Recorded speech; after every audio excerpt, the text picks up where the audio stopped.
the Bear of Markarth, the Jarl of Windhelm. Some say he is the true High King of Skyrim, the man that turned brother against brother, the root of the Skyrim Civil War, Ulfric Stormcloak, one of the most notorious figures in all of gaming history. He commands legions of men and women who have taken up arms to fight for what they believe in. A unified Skyrim under the banner of a true Nord warrior. But even though Ulfric Stormcloak is one of the strongest and most influential figures in all of Tamriel, he is but a cog in the grand contraption that the Aldmeri Dominion has built. He may capture Skyrim, he may push the Empire out of Skyrim, he may keep Skyrim independent, but for how long? He may win some battles, but he can never win the war. In this video, I will provide you with information that clearly shows that Ulfric Stormcloak is wrong, and why it is almost impossible that he succeeds in fulfilling his goals. Though very unlikely, let's imagine a future where Bethesda confirms that canonically the Stormcloaks did win the Skyrim Civil War, making Skyrim into its own free nation, governed by Ulfric Stormcloak as its High King. The obvious question to ask if that did happen is, what will the Stormcloaks do next? When we have reclaimed our homeland from the Imperials, we will take the fight to the Thalmor. They are the true enemy, make no mistake. Ulfric Stormcloak is a strong military general and a great leader. It is clear he is many things, but being smart isn't one of them. What the Stormcloaks fail to see is that war takes its toll upon the land, the people, and the economy of a province.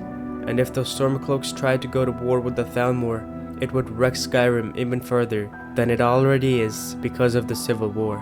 As I mentioned before in one of my earlier videos, most of the land in Skyrim is a cold, unforgiving, and dry tundra. It is extremely difficult to grow crops and maintain a steady supply of food in Skyrim's harsh environment. Winterhold, Windhelm, Morthal, and Dawnstar are out of the question when it comes to growing food. They sustain themselves by fishing, hunting, and trade, while the other holds rely on the little food they do grow and hunting the animals in nearby areas. The only exceptions are Riften and Solitude. Both cities have a steady fishing market, and Solitude, the capital, relies heavily on its import and export business headed mainly by the East Empire Company.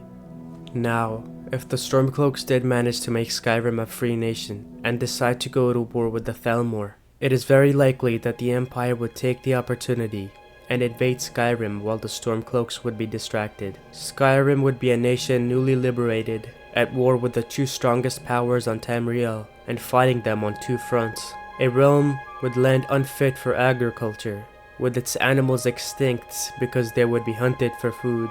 The seas vacant of fish, because that would be the only way for people to sustain themselves after a month or so of this continued state of warfare. A destroyed economy, a country unable to trade with other powers or within itself because it quite literally could not trade, seeing as the currency that is currently used in Skyrim, septims, would be invalid. The septim is the currency of the Empire, and Ulfric just kicked the Empire out of Skyrim. The nation would have to make a new currency, which would take a massive amount of time and resources, which the new government would not have in their situation.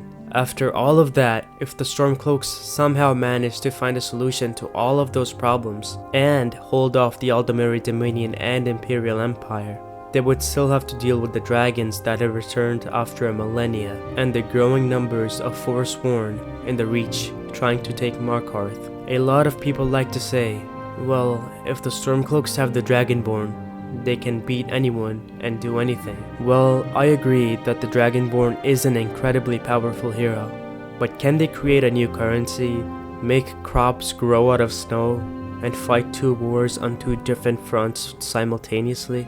I think we all know the answer to that. Even if the Dragonborn was to help, it is absolutely futile given the number and magnitude of the problems Skyrim would be facing. As if all of that wasn't enough, it turns out that Ulfric Stormcloak is just a pawn used by the Aldmeri Dominion to weaken the Empire. In the quest, Diplomatic Immunity, the player is tasked with sneaking into the Thalmor embassy and finding out anything the Thalmor know about the recent return of the dragons to Skyrim. More interestingly, however, there is a Thalmor book entirely on Ulfric Stormcloak, in which it is clearly stated that he is considered to be a dormant asset for the Aldemiri Dominion, and has been kept alive and aided by the Thalmor for many years. Their reasoning for this is to keep the civil war in Skyrim going for as long as possible, to weaken Skyrim and the Empire further. So when the Dominion strikes again, it will hide the chances for an Elven victory. This is only but another pebble on the mountain of reasons why Ulfric Stormcloak cannot win no matter what he does. It is sad to say that however much Ulfric tries, however many brave men and women flock under the Stormcloak banner, however many battles he wins, Ulfric can never win the war.